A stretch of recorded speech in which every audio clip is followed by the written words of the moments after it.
from a Muslim jurist. We're told we just all got to get along. This multiculturalism, this multinationalism that will give rise to one world religion and one world government. But you're not listening to me right now. I want you to hear what this Muslim jurist has to say. Allah, there is no strength but your strength. Destroy, therefore, the Zionist occupation and its helpers and its agents. Destroy the United States and its helpers and its agents. Destroy Britain and its helpers and its agents. Prepare those who will soon unite the Muslims of the world and march in the footsteps of Saladin. Allah, we ask you for forgiveness. Forgiveness before death and mercy and forgiveness after death. Allah, grant victory to Islam and the Muslims in the coming war.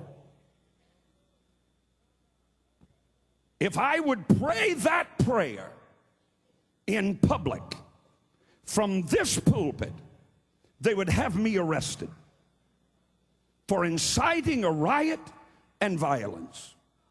But we have bought into this inclusion philosophy of political correctness to the point that it is stifling out the glory of the cross of Christ. This prayer was written by a mufti in Jerusalem, Sheikh Ibrahim Sobri, 2 weeks before September 11th. Now, I'm not a spiritual person. I'm actually a little suspicious of everybody that is. You're making me nervous. I've been around too many granola people. Fruits, nuts, and flakes. I don't have many dreams. I don't have many dramatic spiritual experiences. If I do, it's usually because I had too much King's Pizza the night before. Yet, on the morning of September 11th, I had an experience that I must tell you today I shall never forget. I'd gone to bed at my usual time. I'd slept peacefully through part of the night. The next morning, I awoke from a deep sleep in a pool of tears. Now, I don't mean that I was somewhat tearful as though from a dream that had moved me. I mean that I was weeping violently as though grief had possessed my soul. It confused me and left me disoriented for a while. I wandered about the house. Only after trying to clear my mind did I finally make the decision that I could try to get to the office for an important meeting, but I couldn't stop weeping. I got in the office. I called Joni. I said, honey, you've got to pray for me. Moments after that, one of my staff came rushing into my office and told me to turn on the television. I couldn't believe what I saw. The first image that formed on my television screen is what I now know was the second aircraft to hit the World Trade Center. I knew then why my spirit was grieving and awakened me from a deep sleep in a pool of tears of intercession.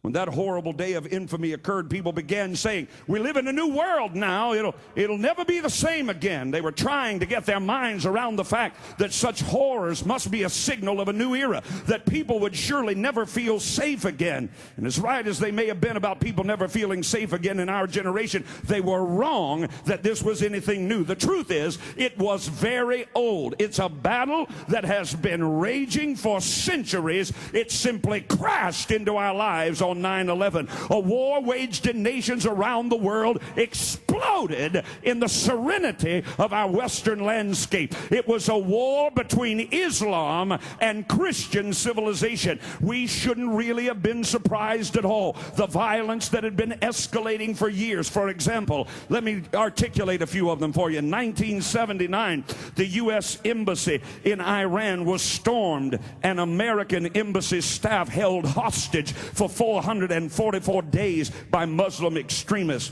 In 1982, the United States Embassy in Beirut was bombed. In 1983, the United States Marine barracks in Beirut were blown up. In 1985, an Italian cruise ship, you'll remember, the Achille Lauro, was seized, and a 69-year-old American was killed. In 1986, a West Berlin discotheque frequented by U.S. servicemen was bombed. In 1988, another passenger jet, Pan Am Flight 103, was bombed. In 1993, the World Trade Center was bombed the first time. Shall I continue? 1995, 5 Americans were killed by a car bomb set by Muslim extremists. In 1996, a U.S. Air Force housing complex in Saudi Arabia was bombed. In 1998, the United States embassies in Kenya and Tanzania were bombed. Well, let me give you this. In 1998, not only were the U.S. embassies in Kenya and Tanzania bombed, in October of 2000, our warship, you'll remember, the USS Cole, was attacked again by Muslim extremists. John Walker Lind, an American who went by the Muslim name Suleiman, wound up training in an Al-Qaeda camp and fighting for the Taliban against our troops in Afghanistan. The D.C. sniper, John Allen Williams, took upon himself the name of John Allen Muhammad, indicating his ideological alignment with Islam. I can't begin to tell you how important it is that we understand the true nature of Islam, that we see it for what it really is. In fact, I'll tell you this, I do not believe our nation can truly fulfill its divine purpose until we understand our historical conflict with Islam. I know that this statement sounds extreme, but I'm not shrinking back from its implications. The fact is that America was founded, I'm going to stagger you right now, America was founded in part with the intention of seeing this false religion destroyed. And I believe September 11, 2001 was a generational call to arms that we can no longer ignore. Consider this evidence.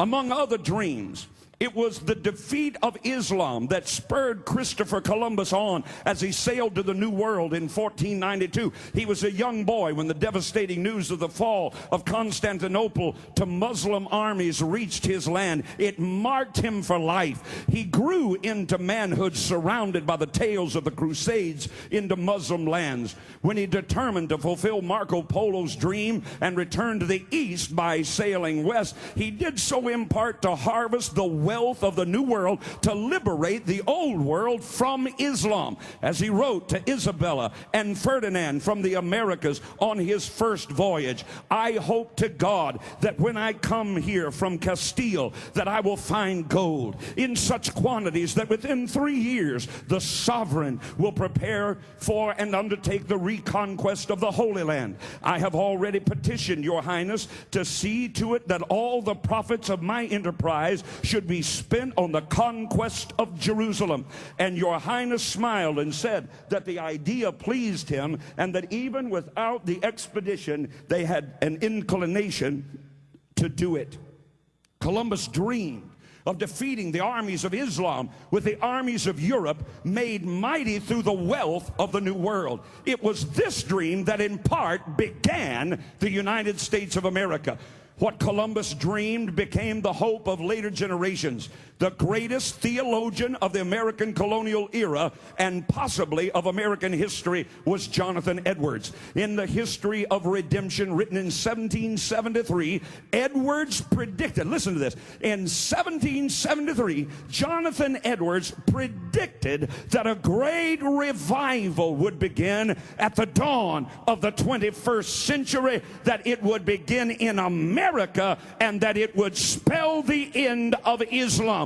That was 1773. I want to run you forward to 2001, and then forward September 11, 2001, and then forward to 2005. And if you can begin to catch the prophetic importance of what is going on from this